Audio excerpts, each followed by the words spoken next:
Eto naman po mga bossing ko, ang isa sa mga nire-recommenda ko sa inyo mga bossing ko, sa umaga ay gawin nyo po kung nais nyo po na kayo po ay swertihin mga bossing ko. Kailangan mga bossing ko ay makagawa ka ng ganito dahil ito po yung nag-a-attract ng swerte lalo na sa pera.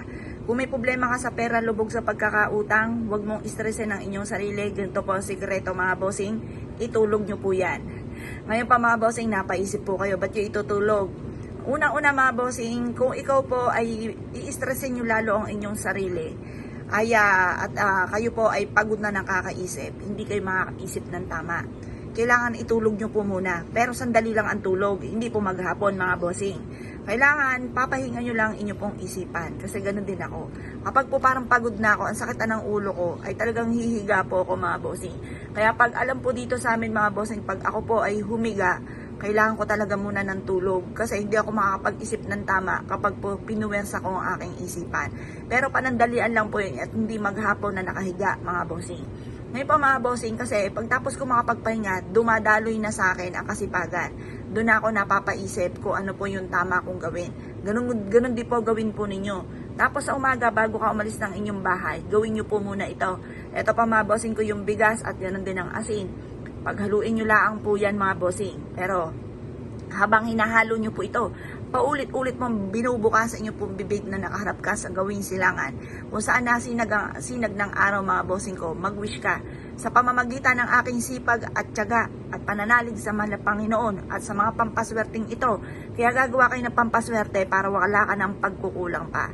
Baga wala ka ng pagsisisihan pa. Yung man tipo na nakarinig ka na sinuwerte sila gumawa ng pampaswerte, sising alipin ka ngayon kapag hindi nyo nagawa. Kawikaan nyo, ay sayang, sana yung nagawa ko na. Sana parehas na kayong maswerte. O siya, para wala ka ng pagsisisihan pa, para may pantaboy ka ng kamalasan at panghatak ng swerte, gawin nyo po muna ito. Mag-wish ka ng todo-todo. Ang pag-wish, magkaroon ako ng maraming pera bukod sa aking sipag at tiyaga at pananalig sa mahal na Panginoon, makakamit ko lahat ng aking mga pinapangarap. Ganon ang pag-wish mga bossing. Walang gamit na sana, direct to the point mga bossing.